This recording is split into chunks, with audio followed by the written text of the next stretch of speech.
So that stone there is rhyolite. Sometimes it's called rainforest jasper, depending on what it looks like. And as you can see, even little pieces are often quite hard to get and pretty expensive. So the opportunity came up for me to plan to go to Mount Hay, which is near Rockhampton, and go fossicking for some. But of course the problem that presents is I've got 2 dogs, 5 chickens and a bunch of quail and a bunch of fish that need to be looked after. So the process began of finding a house sitter, someone who I was prepared to hand over the manor and the critters to. Find someone you can trust and go away for about 10 days on a rock hunting extravaganza. G'day folks, Andy here from McDowell Manor.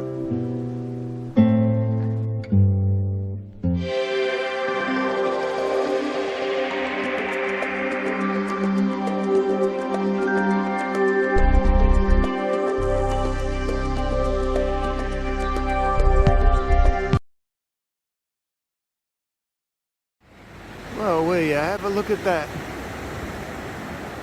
So this is Yeppoon, which is a little seaside town about 40 k's out of Rocky. Jesus, that's pretty hard to take, isn't it? It certainly seems like a pretty enough little place. Little seaside town, just doing a 360 rotate for you. Not a lot of big high-rise, which is always good to see. There you go. A lot of artwork and stuff around. The public toilets are all nicely painted. That goes a long way. It's always making a place feel homely. There you go. So we're slapdash in the middle of the tourist bit, I would suggest, of Yeppoon. Now here's a good idea. A solar-powered bin that compacts the garbage. Well, so we're just a little further around the coast to what we were before. That's quite a nice big sandy beach there. A couple of people swimming I can see. So Yeppoon's certainly bigger than I thought it was. Oh, we found a pheasant. He's a rather handsome chap. Oh, he's getting braver. Well, I didn't quite expect this would be the view from our hotel room. We normally stay in the cheaper, standard old roadside motels. This time, because we're at a lovely location, Rosie decided to splash out. Have a look at that, will ya? Holy mackerel.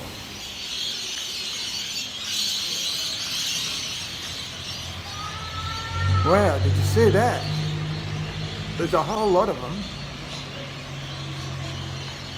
And that pine tree down there.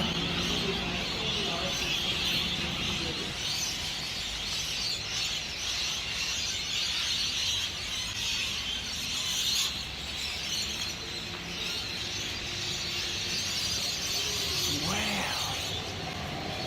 Isn't that incredible?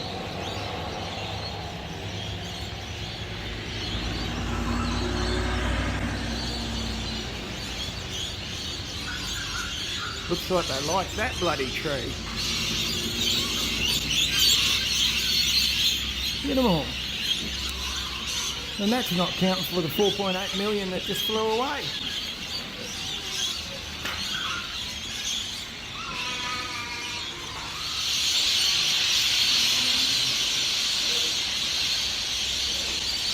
So I don't know what happens, but every so often they get a scare. Look, there's not a bird left in that tree.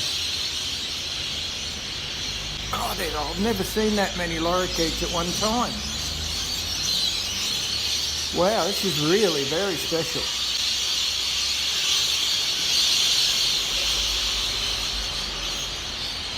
Well, I'm glad I just had the camera at the right time and got to share this with you all. Very special indeed. Look at them all. Bloody hell.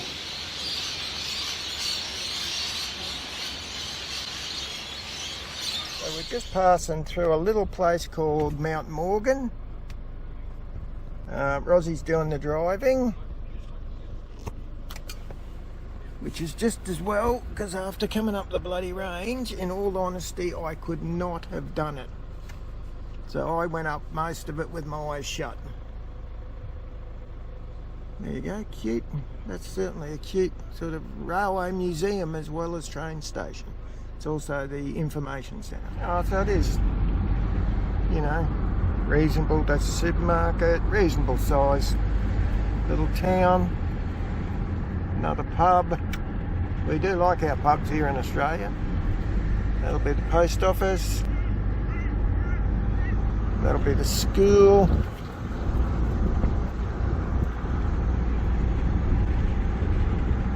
And that'll be that.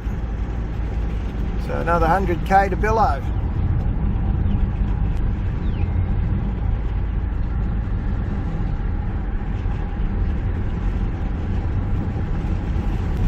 This is the sort of stuff I don't cope terribly well with, where there's a sharp drop off the edge. And unfortunately, well, this isn't so bad, but when we came up to get up here, geez, it was a shocker.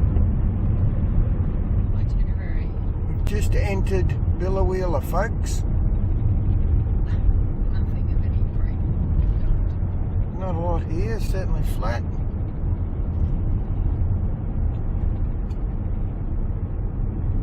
Well, this is interesting. Just in the back of Billawheeler. Looks like it's a big water tank, I think. But it's pretty much muralled all the way around. And it looks like it's telling you who each person is and what their history was in the town. Catherine's great sense of humour. She used to greet Harry Harris on his journey through with, "If you'd only come yesterday, I had a nice big fat turkey." Okay then. There's something about a polling booth here.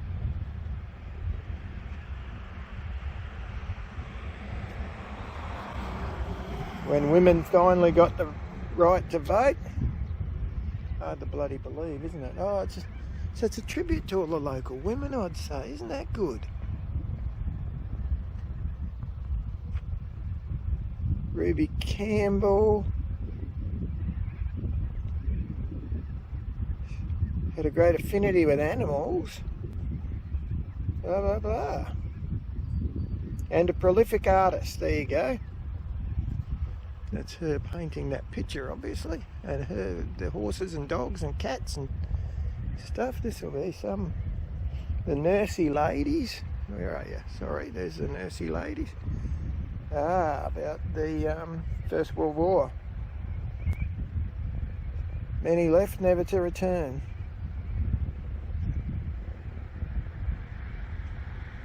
Wow.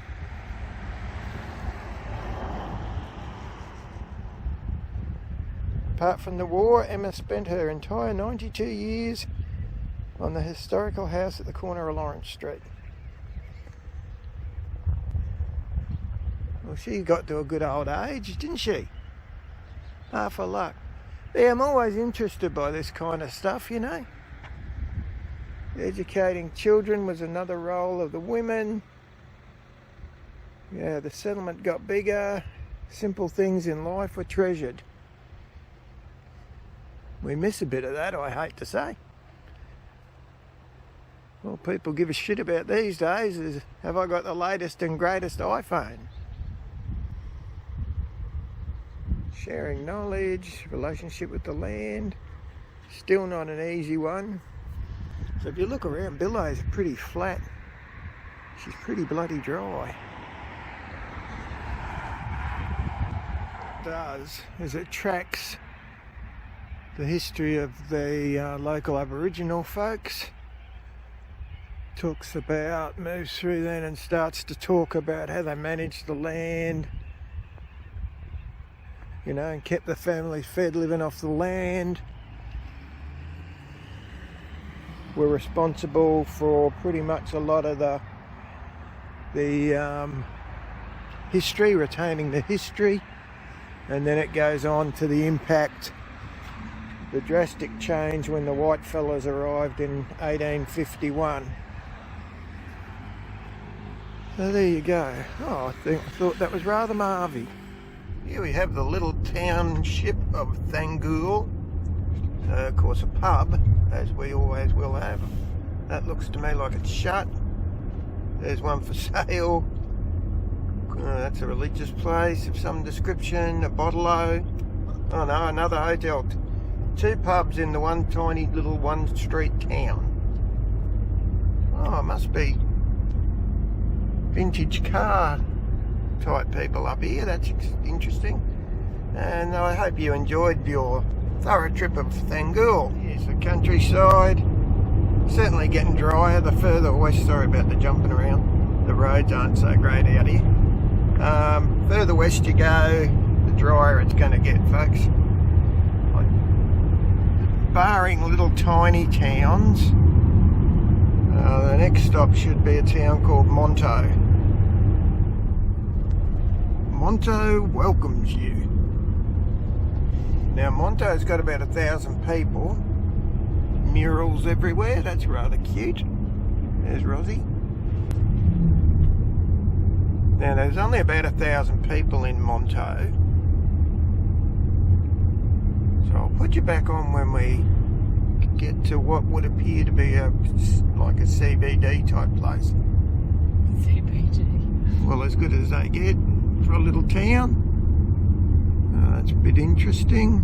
Monto's apex. For the trains. Geez, they like their murals, which I'm very happy about. Historical complex. Ah, that's a little historical complex run by the Rotary.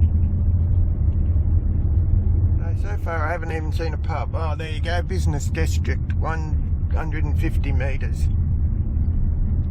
Turn left over the bridge. Yeah, Rosie, let's go and have a look at their CBD gallery there. Rosie might want to look at. They were talking about a art trail hereabouts. That was what we just passed. Well, that one place doth not make a trail, Rosie.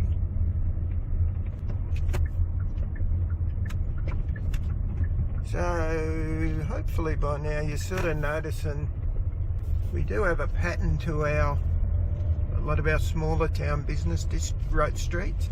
So they're parking in the middle, parking on both sides, and then the shops are up the edges. So, oh, have a load of this. Someone's selling on the back of their trailer a couch. Two couches. Bloke over there. Oh, it's cute enough. There's another art museum. So we'll get out and have a bit of a look around. Rosie's not real keen, but I'm pretty keen. Oh no, we'll just drive past. So Rosie and I are discussing this big silo here. They certainly like their murals in a lot of these little local places, and I've got to say they really are nice. Like they really... Yeah, that's quite beautiful. Yeah, there you go. So even Rosie says it's quite beautiful, and she's a lot harsher judge than me. It's gorgeous. Very nice. So this area is mostly sheep, cattle, pigs and crops. Now there's been a little low growing crop that neither Rosie or I have a clue what the heck it is. And there's another crop that looks incredibly like pigeon pea. So I'll do a bit more research sometime and try and find out what the heck that is. So that's the crop.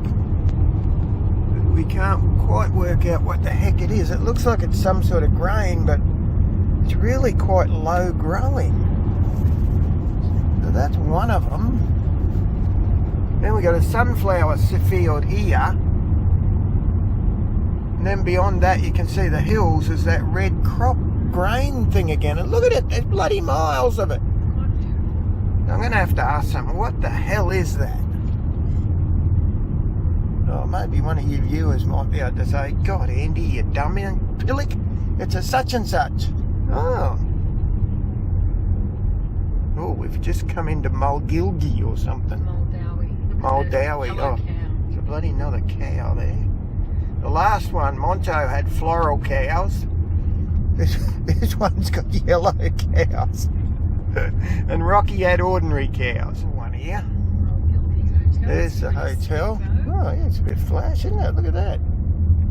Mural on the front. Oh, free camping. A lot of our country towns do that.